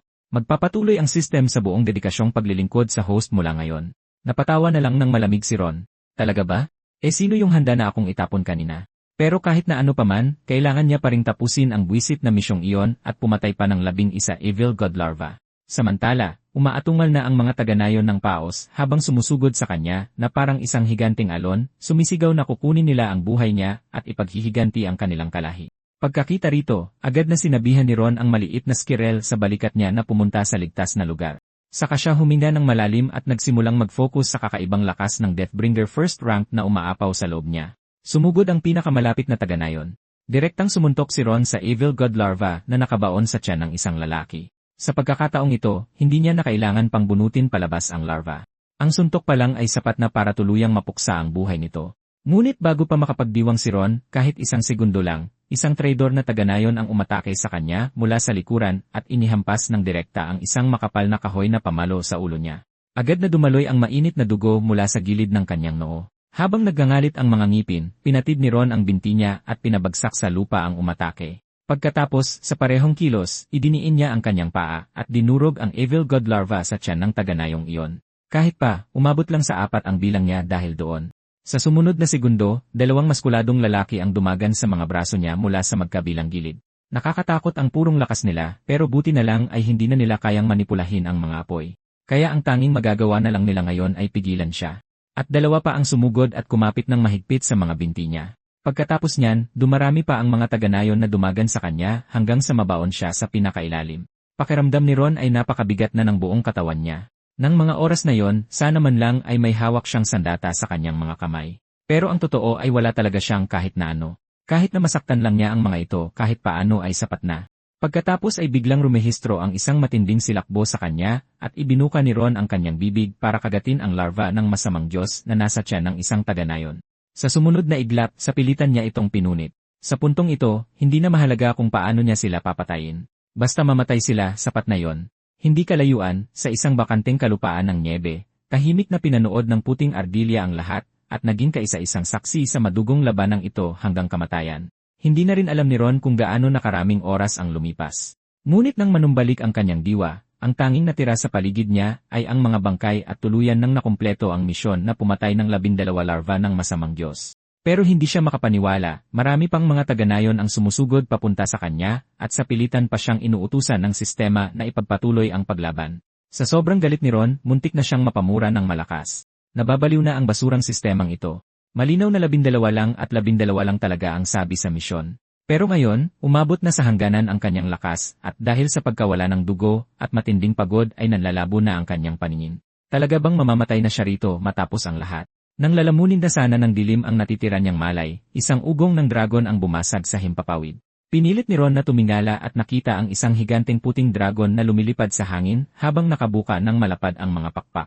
Imposibleng magkamali siya sa napakaganda ngunit nakakatakot nitong presensya. Ito ay si Lilian. Habang nasa itaas ng malapad na likod ng higanteng puting dragon, nag-aalalang nakadungaw si Morina sa ibaba. Nang makita niya si Ron, agad siyang sumigaw sa tuwa. Nasa ibaba si Panginoong Ron, panloob na dragon. Huminga ng malalim si Lilian. Sa sumunod na segundo, bumuhos pababa na parang naggangalit na talon ang hininga ng dragon na puno ng matinding mahika ng yelo. Agad-agad na nanigas at naging nagtataas ang estatwa ng yelo ang mga nagwawalang taga-nayon sa ibaba kasama ang mga larva ng masamang Diyos sa loob nila. Dahan-dahang tumayo si Ron na handang lumaban muli, pero hindi niya naiwasang sabihin, "Salamat, Lilian. Niligtas mo talaga ako roon." Pagkaraan ay kinuyom niya ang kanyang kamao at sinimulang basagin ang mga hindi na makagalaw na estatwa ng yelo. Kalaunan, nagkalat ang mga bangkay sa buong paligid. Mabilis na nagpakita ng notifikasyon ang sistema, 23 larva ng masamang Diyos ang naalis. Saka lang tuluyang nakahinga ng maluwag si Deron. Sa wakas ay tapos na rin ang isinumpang misyong ito at sagad na sagad na. Bumagsak siya sa lupa para magpahinga. Nang bumalik sa anyong tao si Lilian, agad na tumakbo si Morina papunta kay Ron sa sobrang tuwa. "Panginoong Ron." Agad siyang yumakap sa kanya, kaya naman napangiwi si Ron sa sakit. Dahan-dahan lang. Pero pagkatapos niyan, gulat na gulat siyang napatitig dito. "Morina, nakakapagsalita ka na." Inangat ni Morina ang kanyang maliit na mukha at namumula habang bumubulong kasi sobrang nag-alala ako kay Panginoong Ron. Sa isang tabi, tiningnan ni Lilian ang mga nagkalat na bangkay sa paligid at matinding napakunot noo. Bakit tinaniman ng masasamang Diyos ang lahat ng taong ito? Ano ba talaga ang nangyari rito? Kaya sandaling ipinaliwanag ni Ron ang lahat. Sinaliuhan ang Winterless Town ng mahika ng alkalde, at ang pinagmulan ng buong sakuna ay ang puting ardilya na yon. Tungkol naman kay Ron, nakulong siya rito at napilitang harapin ang madugong labanan sa pagitan ng buhay at kamatayan laban sa mga halimaw na yon. Matapos itong marinig, naintindihan na rin sa wakas ni Lilian. Kaya pala, pagpasok ko pa lang sa bayang ito, nakaramdam na ako ng kapangyarihang mahika na aabot sa rank 1-0. Ngunit mula sa labas, wala man lang bakas ng anumang kakaiba. Tapos ay idinagdag niya, sinusukat ayon sa rangko ang kapangyarihan sa bicolor na mundo. Itinuturing na master level ang rank 1-0 at anumang lampas sa rank 15 ay itinuturing na maalamat. Tungkol naman sa akin, nasa rank 9 pa lang ako ngayon. Pagkatapos niyang magsalita, maingat na pinag-aralan ni Lilian si Ron at napaisip sa sarili. Nang unang dumating ang taong ito, halos hindi siya kapansin-pansin.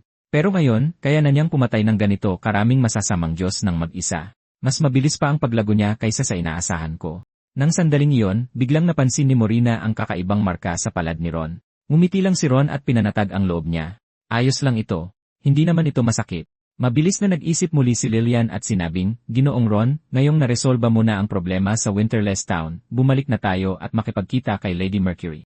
Kaya inutusan ni Ron ang puting ardilya na pakawalan ang mahikang nagpapanatili sa buong bayan na may kasamang mahina at umuugong na tunog. Biglang nabasag ang magic crystal sa loob ng ardilya, kaya nawalan ito ng kakayahang magbigay ng mahika pa. Sa sumunod na iglap, biglang naglaho ang yelo at nyebeng nakabalot sa lugar, at sumilip ang sikat ng araw mula sa mga ulap upang bumuhos pababa. Nang maramdaman ang matagal nang nawalang init, napangiti na rin sa wakas si Morina. Napakainit ng sikat ng araw. At nang mismong sandaling iyon, umabot na rin sa katapusan ng kanyang buhay ang maliit na ardilyang nakatapos ng kanyang misyon. Kasabay nito, sa malayong kabilang dako, biglang naliwanagan ang maliit na pilak na dragon ng sikat ng araw na pumapasok mula sa bintana. Sabik itong tumingin sa labas at sumigaw, Lady Mercury, sumikat na ang araw sa ibabaw ng teritoryo. Makikita mo na rin ngayon ang nabasag na singsing ng katotohanan. Kahit si Lady Mercury ay hindi inasahang matatapos ni Ron ang misyon ng ganito kabilis. Ngunit agad na nagsimulang magreklamo ang maliit na pilak na dragon. Kung hindi binasag ng sumumpang panlabas na Diyos na si Vandal ang singsing ng katotohanan, hindi sana naging ganito kasakit sa ulo ang lahat. Kahit na, mismong si Lady Mercury ay wala pang saktong sagot kung paano haharapin si Vandal.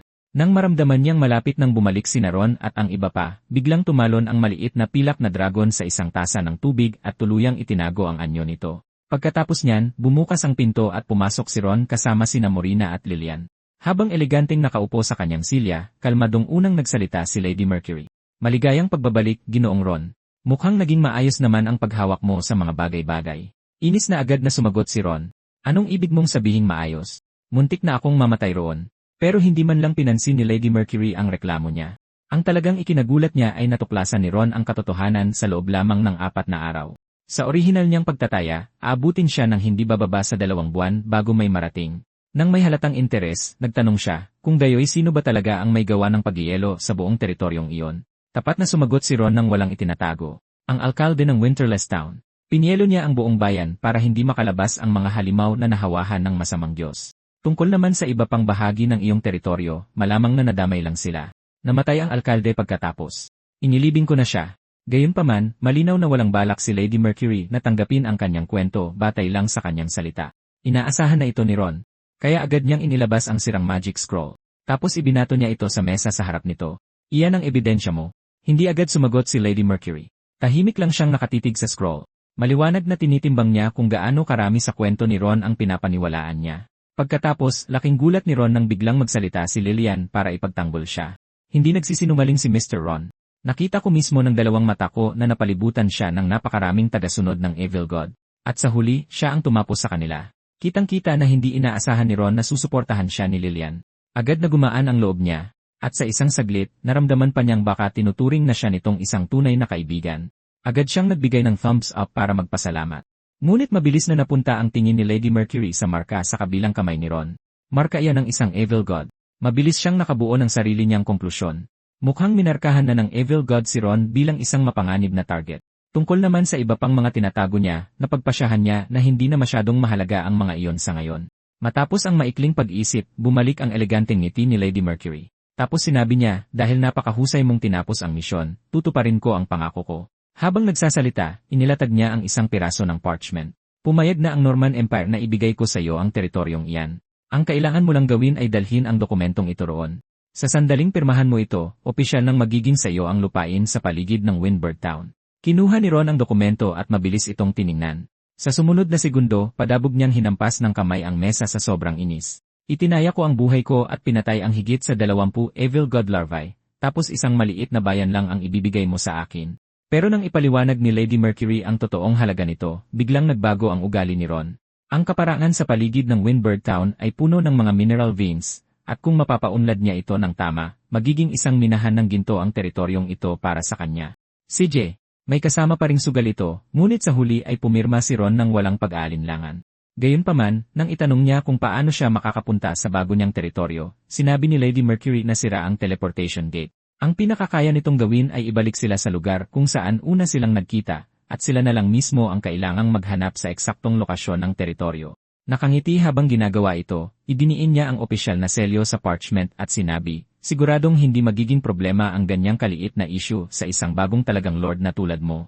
May pait sa ngiting kinuha ni Ron ang dokumento, ngunit sa loob-loob niya ay alam na niya ang binabalak nito. Ang ibalik siya sa lugar kung saan sila unang nagkita ay nangangahulugang ibabalik siya sa lungsod kung saan pinaghahanap pa rin siya ng lahat. Maliwanag na gusto lang manood at maaliw ng babaeng dragon na ito.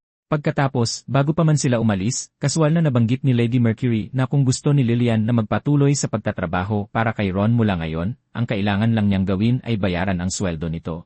Gulat na napalingon si Ron kay Lillian. Akala ko ba galit ka sa mga tao? Kaya bakit gusto mo pa ring sumama sa akin?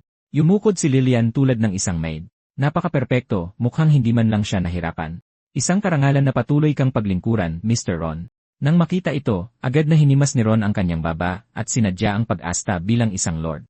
Ngayong naisip ko, kailangan ko nga ng isang maid. Dahil ganyan ka kaseryoso, maluwag sa loob kitang tatanggapin. Pero simula ngayon, tatawagin mo akong master at gagawin mo ang kahit na anong sabihin ko. Nang makita niya ang mayabang na hitsura ni Ron, napakagatlabi sa inis si Lillian at muntik ng pagsisihan ang kanyang naging desisyon. Samantala, napansin din ni Lady Mercury na ganap ng nagising si Morina at agad siyang nagka-interes na kunin din ito. Pagkarinig ni Ron dito, hinila niya si Morina sa kanyang likuran at sumigaw, hindi mo na nakawin ang witch ko. Mahigpit na yumakap si Morina sa braso niya at sinagot si Lady Mercury nang walang pag-aalinlangan. Hindi ako interesado, ang sagot na yon ay nagdulot ng bahagyang pagsisisi sa mukha ni Lady Mercury. Pagkatapos noon, naghanda na siyang ipadala ang tatlo pabalik sa pinanggalingan nila. Kasabay nito, isang teleportation circle ang tahimik na lumitaw sa mga bagong pader ng Berlishaw sa banal na nasyon ng Vandal.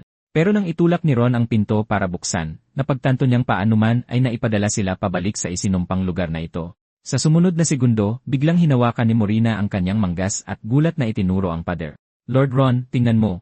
Yung isang tao sa picture na iyan ay kamukha mo at yung isa naman ay kamukha ko. Sinundan ni Ron ang itinuturo nito nang may walang magawang hitsura para lang makita ang mga wanted posters nilang dalawa na nakapaskil sa buong pader. At ang mga drawing ay masyadong ibinase sa stereotyping kaya halos hindi na rin sila may turing na portraits. Balot din ng parehong mga paunawa ang mga nakapaligid na pader. Napabuntong hininga na lang si Ron at sinabi sa kanya, loka ka talaga, hindi iyan basta painting. Mga wanted posters yan nating dalawa.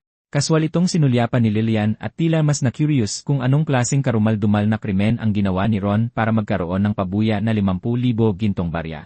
Nagkibit-balikat lang si Ron at tinatamad na sumagot, wala naman masyado. Lantarang nagdeklara lang ako ng digmaan laban sa Diyos na sinasamba nila. Iyon lang. Eksakto namang naglalakad palapit mula sa malayo ang isang nagpapatrolyang gwardiya na may dalang sulo. At sa isang tingin pa lang, agad niyang nakilala na ang tatlo ay ang mga tao sa mga posters. Mabulong na lang si Ron sa sarili niya. Sa totoo lang, nakakabilib na nakilala mo kami mula sa kalokohang iyan. Samantala, nanatiling napakakalmado ni Lillian. Kumuha lang siya ng isang patak ng tubig sa kanyang palad at ipinitik ito sa gwardiya. Bumagsak ito sa lupa noon din. Napatalon si Ron sa gulat. Anong ginagawa mo? Sumagot si Lillian ng may buong hinahon. Gusto ko lang na tumahimik siya.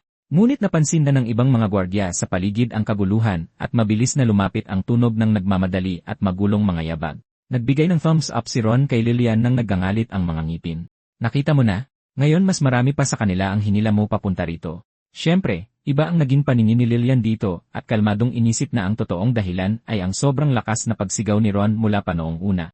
Sumuko na si Ron sa pakikipagtalo at agad na hinawakan sa kamay si Morina. Kalimutan mo na. Tumakbo muna tayo. Ngunit bago pa man sila makalayo, wala na silang madaanan sa unahan. At nang mga oras na yon, tuluyan na silang napalibutan ng mga gwardiya mula sa lahat ng direksyon. Pinagpawisan ang noo ni Ron nang lumingon siya kay Lillian at nagtanong, Miss Lillian, ano sa tingin mo ang gagawin natin ngayon? Sumagot si Lillian na may kakaibang katapatan. Kung babalik ako sa aking dragon form, ang makatakas dito ng mag-isa ay magiging napakadali.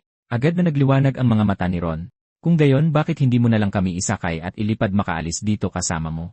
Ngunit nang marinig niya yon, tinakpan ni Lillian ang kanyang bibig at parang nasusuka. Mr. Ron, physical at mental, hindi ko matatanggap na payagan kang sumakay sa aking likuran bilang dragon. Muntik nang madurog ang mga ngipin ni Ron sa pagngangalit. Sa ganitong oras, yan pa ang inaalala mo. Nang mga oras na yon, tuluyan nang nawala ng pasensya ang mga gwardiya at sumugod na parang mga baliw, determinadong patayin mismo roon ang mga tinatawag na heretiko. Dalawang gwardiya ang unang sumugod gamit ang kanilang mga sibat. Agad na itinulak ni Ron si Morna sa isang mas ligtas na sulok. Pagkatapos ay yumuko siya at halos hindi na naiwasan ang mga dulo ng sibat. Kasabay nito, mabilis siyang sumugod paharap. Nang abot ang dalawang kamay, hinawakan niya ang dalawang gwardiya sa kanilang mga helmet at malakas na pinag-umpog ang kanilang mga ulo. Bumagsak agad ang dalawa. Ngunit bago pa man makahinga si Ron, isang tusong gwardiya ang mabilis na lumapit, hinawakan si Morna, at idiniin ang malamig na talim sa kanyang lalamunan. Mahigpit na nakakapit ang mga braso nito kaya hindi siya makawala kahit anong gawin niya. At sa eksaktong sandali na nawala sa pokus si Ron, dalawa pang gwardiya mula sa likuran ang iwinasiwas ang kanilang mga espada ng diretsyo sa kanya. Halos hindi niya naiwasan ang unang tira sa kanyang pag-atras. Ngunit hiniwa ng pangalawa ang kanyang braso. Agad na umagos ang dugo mula sa sugat. Sa nakitang iyon, maging ang mga kilay ni Lilian ay nagsalubong at hindi niya napigilang sumigaw, Ginoong Ron. May malinaw na pag-aalala na ngayon sa kanyang boses. At umiiyak na sumigaw si Morina sa nanginginig na boses, Lord Ron. Sa sandaling iyon, sunod-sunod na pumasok sa kanyang isipan ang napakaraming alaala. Si Ron ang humugot sa kanya mula sa anyong itim na putik na iyon. Si Ron na nagbigay ng masisilungan sa isang taong kinasusuklaman ng lahat at walang mapuntahan. Si Ron na nagprotekta, nag-alaga, at nagbantay sa kanya sa buong oras na ito. At sa unang pagkakataon, isang matinding determinasyon ang namuo sa puso ni Maruna. Gusto niyang maging malakas tulad ni Ron. Gusto rin niya itong protektahan. Dala ang walang hanggang galit at determinasyong sumasabog mula sa kanyang loob. Naglabas ng matinding kapangyarihan si Morna at sumigaw, walang pwedeng manakit kay Lord Ron. Sa eksaktong sandaling iyon, isang malakas na puwersa ang nagpatalsik sa lahat ng nakapaligid na gwardiya. Napatingin lang si Ron sa labis na pagkagulat. Ano ba ang nangyayari? Pagkatapos, nang walang babala, bumuhos ang malakas na ulan mula sa madilim na kalangitan at pinatay ang bawat sulo na dala ng mga gwardiya. Ang mas nakapagtataka, kahit na napakanipis ng damit ni Morna, ni isang patak ng ulan ay hindi tumama sa kanya. Ang bumabagsak na ulan ay naging maliliit at kasing linaw ng kristal na isda nang lumapit ito sa kanya, umiikot sa paligid niya ng may pino at banayad na galaw. Sa madilim at maunos na gabing iyon, hindi mukhang isang ordinaryong babae si Morna kundi isang tunay na espiritu ng tubig. Turo ng isang gwardiya kay Morna sa labis na takot at sumigaw, siya ang mangkukulam. Pigilan niyo siya ngayon din. Ngunit dahan-dahang itinaas ni Morna ang kanyang kamay ng may kalmadong kontrol, ginagabayan ang maliliit na isdang gawa sa ulan. Sa sumunod na segundo, ang mga isdang tubig na iyon ay bumaril ng parang mga bala ng kanyon. Ang baluti ng gwardiya, na dapat sanay matigas na bakal, ay nabutas ng kasing dali ng basang papel.